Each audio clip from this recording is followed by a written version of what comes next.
Welcome to Chulbul TV. एक बादशाह जो अपने महल में बैठा बोर हो रहा था, इसने एक दिन अपने वजीर से कहा, मेरे महल में तो कोई आता ही नहीं। वजीर ने जवाब दिया, जनाब, आपने सबका ख्याल ही इतना अच्छी तरह से रखा है, किसी को जरूरत ही नहीं पड़ती आपके पास आने की। कोई अपने बादशाह के पास तब ही आएगा जब इसको कोई परेशानी होगी। आपने कोई शिकायत का मौका ही कब दिया है अपनी रियाया को। फिर बादशाह ने कहा, तुम ऐसा करो, ऐलान करवाओ और सबको कहो कि महल में एक कहानियों का मुकाबला हो रहा है। जो भी बादशाह को ऐसी कहानी सुनाएगा जो बादशाह ने कभी ना सुनी हो, जिसने ऐसी कहानी सुनाई उसको इनाम के तौर पर सोने का हाथी दिया जाएगा। बस फिर होना क्या था, अगले दिन बादशाह के महल में रौनक लग गई। महल में अपनी आवाम को देखकर बादशाह बहुत खुश हुआ और सबको बारी बारी कहानी सुनाने का कहा। एक बुलबुल बादशाह के हुजूर हाजिर हुआ और अपनी कहानी सुनानी शुरू की, मगर बादशाह ने कहा, ये कहानी मैंने सुनी हुई है। फिर एक कालू कौवा आया, उसने भी अपनी कहानी सुनाई।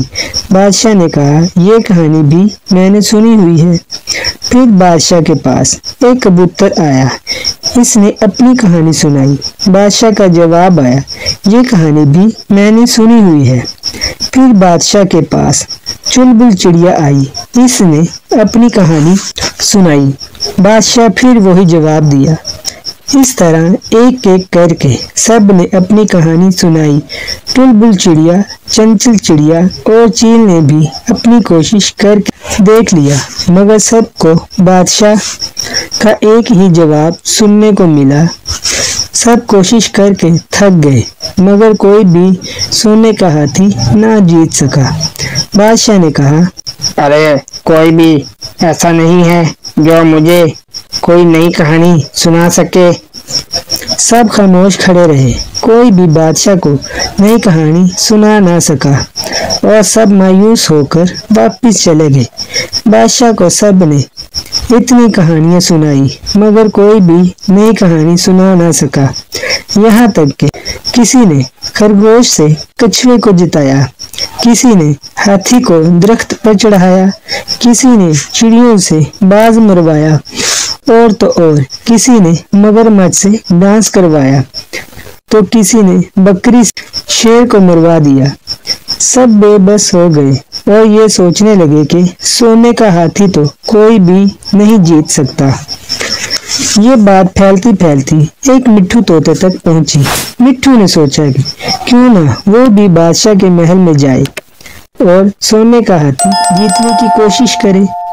तो मिट्ठू बहुत गरीब था, वो जंगल में मजदूरी करके अपना गुजारा करता था और कभी काम ना मिलने से भूखा भी रह जाया करता था।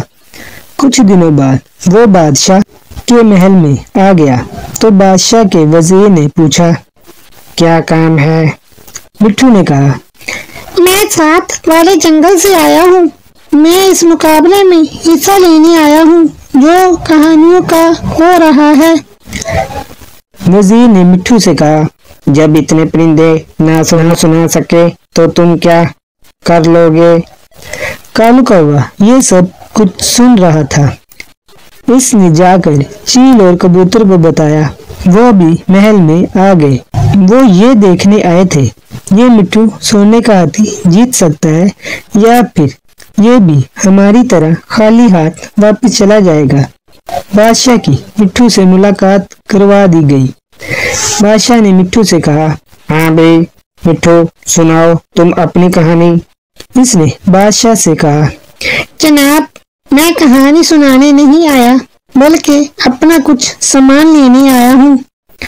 बादशाह ने मिट्ठू से पूछा, कौन सा सामान? मिट्ठू ने कहा, जनाब, आपके बाप दादा भी अपने वक्त के एक अजीम बादशाह थे और एक बहुत अच्छी तरह से अपनी आवाम का ख्याल रखते थे। इसी तरह मेरा बाप दादा भी एक अच्छे घराने से था। हमारा भी एक नाम था। मेरे दादे से आपके दादा जान ने आपके बाप की शादी पर कुछ सोने के बर्तन लिए थे, जिसमें 6 सोने की देगी, 4 पराते, 10 जग और 20 गिलास थे और चम्मच वगैरह भी थे। आजकल हमारे हालात कुछ ठीक नहीं, इसलिए मैं अपना सामान वापस लेने आया हूँ। आपने तो सुना होगा, कैसे मुझे पता है? बादशाह ने जल्दी से कहा। मैंने तो नहीं सुना। मिट्ठू ने बादशाह से कहा। बस फिर सोने का हाथी मुझे दे दें। बादशाह मिट्ठू की अक्लमंदी से बहुत खुश हुआ और सोने का हाथी मिट्ठू को दे दिया, क्योंकि अगर बादशाह ये कहता मैंने सुना है तो इसको वो सारे बर्तन देने पड़ते। इसी तरह मिट्ठू सोने का हाथी जीत गया।